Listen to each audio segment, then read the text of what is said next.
Europe 1, 7 heures. Europe 1 matin. 6h, 9h, Elam Medjahed.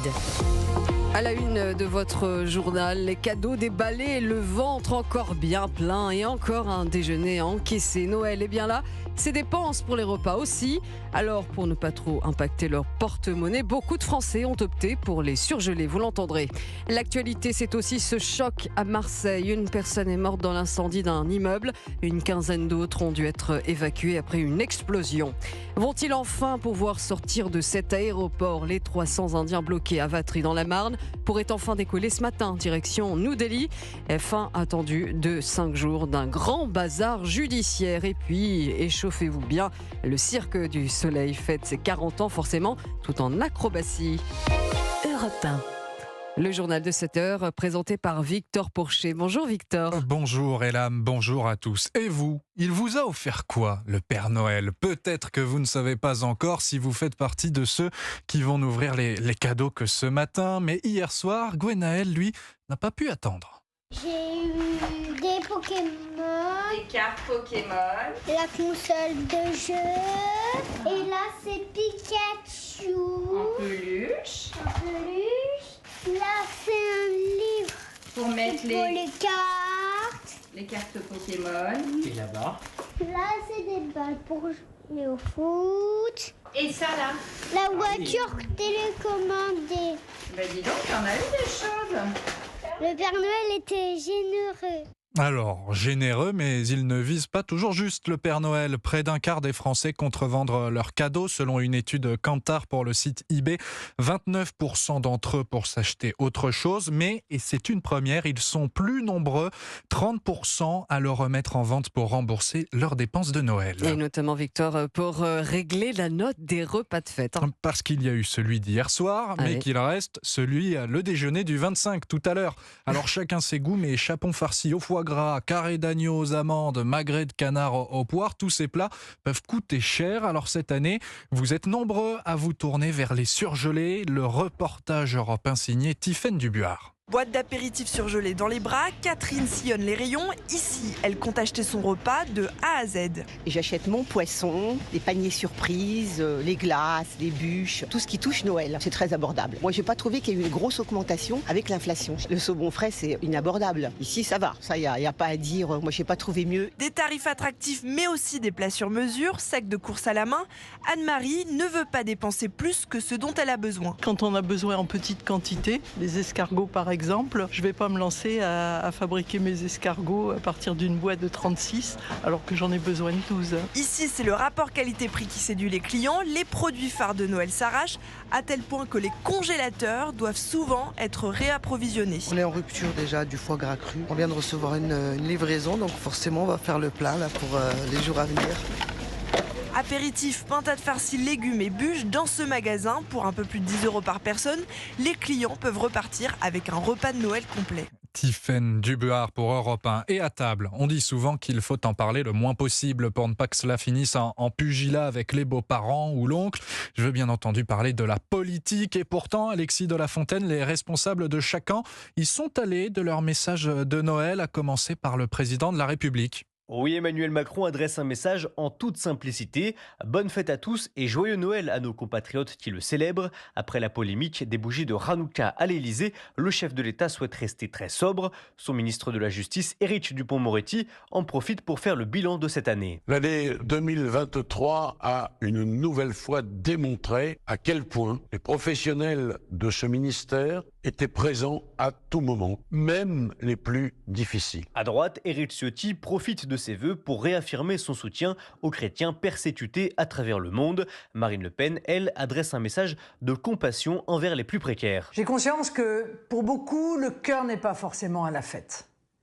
Les tourments du monde, la fureur des hommes, comme la tragique actualité, ont pu ces derniers temps accaparer ou assombrir nos pensées. Enfin, à gauche, Jean-Luc Mélenchon martèle sa demande de cesser le feu à Gaza. Et même message dans les mots du pape François hier soir lors de la messe qu'il a célébrée en la basilique Saint-Pierre au Vatican. Notre cœur est à Bethléem, dit le souverain pontife, cette ville de Cisjordanie où Jésus serait né pour les catholiques et où, ajoute-t-il, le fracas des armes empêche la paix de trouver une place dans le monde. Ce matin encore, Israël bombarde la bande de Gaza du nord au sud alors que son premier ministre Benjamin Netanyahou déclarait hier ne pas avoir d'autre choix que de continuer à combattre le Hamas. Europe 1, 7h05. Marseille en deuil après la mort d'une personne dans l'incendie d'un immeuble d'habitation. Rue Bossuet, dans le 6e arrondissement, une explosion a aussi été entendue et une quinzaine d'habitants du bâtiment, mais aussi des alentours ont dû être évacués. Sur X, anciennement Twitter, le maire de la ville, Benoît Payan, a présenté ses condoléances aux proches de la victime. On en vient à ces 300 Indiens qui entament leur 5e jour confinés dans l'aéroport de Vatry, dans la Marne, soupçonnés d'être victimes de traite d'êtres humains, dont la justice vérifiait la situation depuis jeudi et qui devraient enfin être réacheminés vers l'Inde. Bonjour Christophe Lamar. Bonjour Victor, bonjour à tous. C'est en tout cas ce qu'espèrent les autorités après un week-end de procédure judiciaire pour le moins brouillonne. Oui, l'Airbus A340 de la compagnie Legend Airlines devrait quitter son parking pour aller se positionner en bout de piste ce matin. Décollage prévu autour de 10h, sauf imprévu. Direction Mumbai en Inde, à son bord entre 200 et 250 personnes. Information donnée par l'avocate de la compagnie. Qu'en est-il des autres passagers ? Eh bien, les chiffres sont contradictoires et invitent toujours à la prudence. Hormis les 2 gardés à vue, 12 demandes d'asile auraient été déposées. Les autres devraient donc regagner leur siège à l'intérieur de l'appareil. Point final d'une histoire complexe. 2 versions face à face. Simple vol touristique, affirment les avocates, ou vol lié à un trafic d'êtres humains comme l'a soupçonné la justice. L'enquête n'a pas permis à ce stade de distinguer le vrai du faux. Les explications de Christophe Lamar pour Europe 1. Merci Christophe. C'est une disparition inquiétante. La police a publié hier un appel à témoins pour retrouver Lola, 15 ans, une semaine que l'adolescente n'a pas donné signe de vie. Lola mesure 1,65 m, a de longs cheveux châtains, les yeux marrons et porte des lunettes noires. Elle pourrait se trouver aux alentours de Lyon selon les enquêteurs. Pas d'intervention et une absence sur le terrain. Les policiers municipaux étaient appelés à faire grève hier soir par une intersyndicale. Rebelote dimanche prochain pour le Nouvel An. Ils demandent une meilleure rémunération et la prise en compte de certaines primes pour leur retraite. Eux aimeraient plus de moyens humains. En attendant, ils comblent le manque de médecins. Certains pharmaciens diagnostiquent eux-mêmes les patients. Une expérimentation inspirée de nos voisins suisses menée depuis quelques années en Bretagne. Elle devrait s'étendre à l'Occitanie, à la Corse et au centre-Val de Loire dès le 1er janvier prochain. Le protocole est très encadré. Cela ne concerne que certaines maladies comme les angines ou les conjonctivites, sous la houlette de l'assurance maladie et du ministère de la Santé qui espère ainsi pallier les déserts médicaux. Le reportage signé Sandrine Prioul pour Europe 1.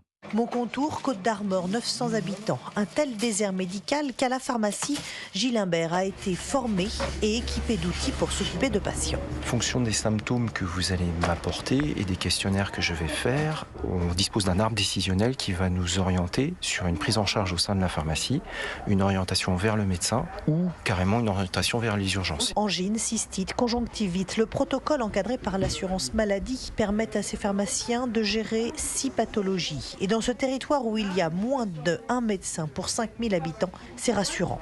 Oui, c'est un plus, effectivement, parce que surtout les week-ends, où on peut déjà avoir un diagnostic sans aller chez le médecin, parce que le médecin devient de plus en plus compliqué à trouver dans nos campagnes. On ne va pas se bombarder médecins du jour au lendemain, hors de question. C'est un accès aux soins pour les patients sur notre secteur où ça devient très compliqué. D'ici quelques semaines, un autre médecin du coin fermera lui aussi son cabinet et la pharmacie sait qu'elle sera encore un peu plus sollicitée. La correspondante d'Europe 1 en Bretagne, Sandrine Prioul.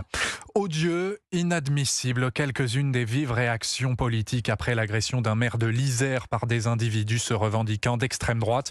André Mondange a reçu plusieurs coups et a été victime d'un hématome à la tête. Sa fille métisse a également été victime de propos racistes. En sport à présent, un géant du football européen en partie racheté. Le club anglais de Manchester United cédé à 25% au groupe Ineos et donc à l'homme d'affaires Jim Ratcliffe. Coût total de l'opération, 1 1,5 milliard d'euros pour celui qui possède déjà le club de Nice en France. Il a raflé la mise aux dépens du Qatar. Jassim bin Hamad Al Thani, cousin éloigné de l'émir Al Thani, le propriétaire du Paris Saint-Germain, s'était positionné pour acheter la totalité du club mancunien. Et puis du grand spectacle pour ces fêtes de fin d'année. Europe 1 vous plonge au cœur du spectacle du Cirque du Soleil. Il s'appelle Curios, cabinet de curiosité.